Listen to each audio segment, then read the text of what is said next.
IT academy computer education में आपका स्वागत है। हम आपके लिए लाए हैं गवर्नमेंट एग्ज़ाम में पूछे जाने वाले कंप्यूटर के क्वेश्चन और उनके आंसर के video. Triple C, O level, SSC, CGL, Delhi police, UPPCL, railway, UPSC, RRB, लेखपाल, बैंक, आईटीआई, अन्य सरकारी परीक्षाओं में पूछे जाने वाले कंप्यूटर के प्रश्न जो पिछली परीक्षाओं के आधार पर बनाए गए हैं।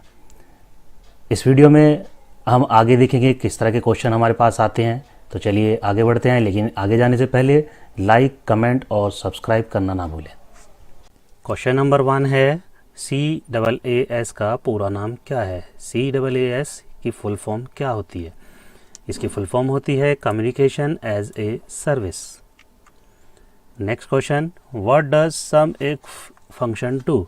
यानी कि जो सम इफ का फंक्शन होता है, जो एक्सेल में भी यूज़ होता है और लिब्रे ऑफिस में भी यूज़ होता है, इसका क्या काम है? ये कंडीशन पे काम करता है, एक कंडीशन को ये सम करता है। इसका आंसर हुआ ये add up cell, value based on condition. BCC का इस्तेमाल करके मेल में क्या अंतर आता है? जब हम मेल करते हैं और BCC में कुछ ईमेल एड्रेस इसको रखते हैं, तो इसका इस्तेमाल करके एक साथ हम कई लोगों को समान मेल भेज सकते हैं और उनको पता भी नहीं चलता कि किस किस को मेल भेजा गया है।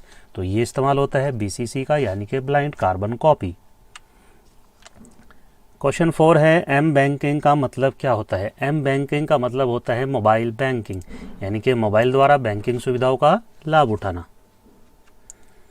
फेसबुक में कितने प्रकार के रिएक्शन बटन होते हैं? यानी कि रिएक्शन देने के लिए कुछ बटन बनाए गए हैं और वो 7 तरह के होते हैं फेसबुक में।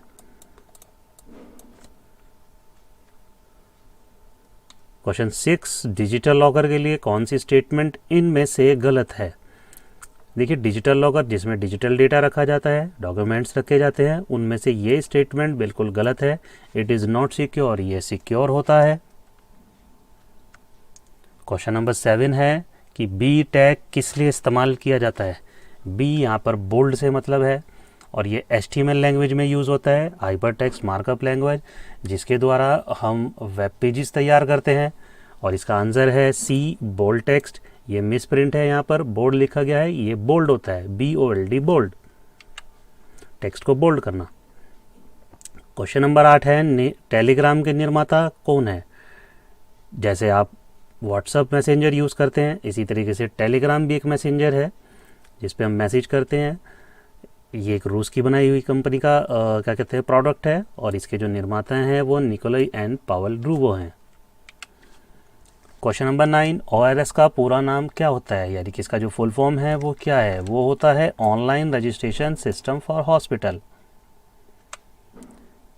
इनमें से सही फार्मूले को पहचाने। सही फार्मूले का मतलब ये है कि इनमें से जो फार्मूला है वो सही तरीके से कौन सा लगाया गया है, और वो है is equal to 5.2 multiply by 6 divided by 2 और ब्रैकेट क्लोज। CMS का पूरा नाम यानी कि फुल फॉर्म बताइए क्या है? CMS का फुल फॉर्म होता है common management system. C for common, M for management और S फॉर सिस्टम। जब आप ईमेल बड़े लेटर में लिखते हैं तो इसका मतलब क्या होता है? ईमेल बड़े लेटर में लिखने का मतलब ये है कि आप चिल्लाकर मेल को भेज रहे हैं, सामने वाले को ये लगता है कि आप चिल्ला रहे हैं। कंप्यूटर में प्रयुक्त होने वाले PAN का फुल फॉर्म क्या है? PAN, यहाँ पे नेटवर्क की बात हो रही है। जब हम नेटवर्क के बारे में पढ़ते हैं तो वहाँ पे एरिया नेटवर्क होता है, और एरिया में हम लैन, मैन, वैन पढ़ते हैं, लोकल एरिया, मेट्रोपॉलिटन और वाइड एरिया। उन्हीं में से एक पार्ट होता है पर्सनल एरिया नेटवर्क। तो यहाँ पे पर्सनल एरिया नेटवर्क की बात हो रही है। डिजी लॉकर को किस वर्ष लॉन्च किया गया था? डिजी लॉकर को 2015 में लॉन्च किया गया था। डिजी लॉकर में सेव करा सकते हैं कितने MB तक की फाइल? यानी कि जो एक फ़ाइल आप सेव कराएंगे उसका मैक्सिमम साइज़ 10 MB होना चाहिए। Non numeric Libre office Calc किस अलाइनमेंट में होता है? और वो होता है लेफ़्ट। नॉन न्यूमेरिक का मतलब अल्फ़ाबेट्स हो गए जो हम लेफ़्ट की ओर से लिखते हैं। लिब्रे ऑफिस में एडिट का ऑप्शन कहाँ होता है? लिब्रे ऑफिस में एडिट का ऑप्शन होता है स्टैंडर्ड बार के अंदर। RMDIR कमांड का क्या मतलब होता है? RMDIR कमांड जो यूज़ होती है लिनक्स के अंदर, और इसका इस्तेमाल होता है डायरेक्टरी को डिलीट करना। मनरेगा किससे संबंधित है? मनरेगा एक योजना है जो रोजगार से संबंधित है। निम्न में से किसको स्वतंत्र रूप से एक्सेस और संशोधित किया जा सकता है? यानी कि ऐसे सॉफ्टवेयर जिनको हम एक्सेस कर सकें और उनको संशोधित कर सकते हैं वो होते हैं OSS यानी कि ओपन सिस्टम सॉफ्टवेयर, जिनको हम एक्सेस तो भी कर सकते हैं और उनको चेंजेस भी कर सकते हैं। भीम ऐप को एक दिन में कितना पैसा ट्रांसफ़र किया जा सकता है? यानी कि भीम ऐप अगर हम यूज़ करते हैं तो उसका एक दिन में कितना लिमिट होता है पैसा ट्रांसफ़र करने की? उसकी होती है 40,000 रुपये। माइक्रोसॉफ्ट वर्ड में अधिकतम जूम कितना होता है? माइक्रोसॉफ्ट में अधिकतम जूम होता है 500। लिब्रे ऑफिस राइटर और में एंड नोट और फुट नोट का ऑप्शन किस मेन्यू में पाया जाता है? लिब्रे ऑफिस राइटर में एंड नोट और फुट नोट फॉर्मेट मेन्यू में पाया जाता है। और अगर ये पूछा जाए कि ये लिब्रे ऑफिस की जगह MS वर्ड में कहाँ में होता है, तो MS वर्ड के अंदर ये रेफरेंस टैब के अंदर होता है। Which of the following is first electronic computer?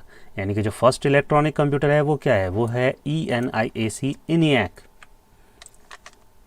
Document के अंत में क्या होता है? अगर हमारा डॉक्यूमेंट पूरा तैयार हो जाए तो उसके अंत में यानी कि उसके एंड पेज पर क्या होगा? उस पर होता है इनमें से एंड नोट। अगर ये पूछा जाए कि पेज के एंड में क्या होगा तो होगा इसका आंसर फुटर। वर्ड रूपी टेकन फ्रॉम विच लैंग्वेज? जो रूपी वर्ड है वो किस लैंग्वेज में है? वो संस्कृत लैंग्वेज में है। बाईं यानी कि लेफ्ट और लिखे शब्द को मिटाने के लिए किस की का उपयोग किया जाता है? अगर हम लेफ़्ट साइड में कुछ वर्ड्स को डिलीट करना चाहते हैं यानी कि हम उनको इरेज करना चाहते हैं तो हम बैक स्पेस की का यूज़ करते हैं, और इसका अगर उल्टा हो जाए लेफ़्ट की जगह राइट तो हम डेल की का यूज़ करते हैं। निम्न को क्रम में लगाइए, यानी कि इनको आप क्रमवार लगाइए कि पहले क्या है, बाद में क्या है, उसके बाद क्या है। टाइटल, स्टेटस और स्टैंडर्ड। तो देखिए सबसे ऊपर टाइटल बार होता है, फिर उसके बाद स्टैंडर्ड बार होता है और उसके बाद स्टेटस बार होता है। तो ये इसका आंसर हुआ title, standard and status. Libre office impress में टेक्स्ट को इंक्रीज करने की शॉर्टकट कुंजी Ctrl+ब्रैकेट हो तो एक बार प्रेस करने पर टेक्स्ट कितना जूम होता है? इसका आंसर है 4, यानी कि 4 तकरीबन जब हम इसको प्रेस करते हैं एक बार तो ये 4 इसका जूम बढ़ता है। मेघदूत क्या है? मेघदूत एक मोबाइल एप्लीकेशन है जो एंड्रॉयड प्लेटफॉर्म पर चलती है। तो इस वीडियो में हमने जाना कि 14 सितंबर 2022 की SSC परीक्षा में पूछे गए क्वेश्चन और उनके आंसर। अगर आपको ये वीडियो पसंद आया है तो लाइक बटन को प्रेस करना ना भूलें। नए और लेटेस्ट कंप्यूटर क्वेश्चन की वीडियो की इन्फॉर्मेशन पाने के लिए चैनल को सब्सक्राइब करें। मिलते हैं अगली वीडियो में। Thanks for watching.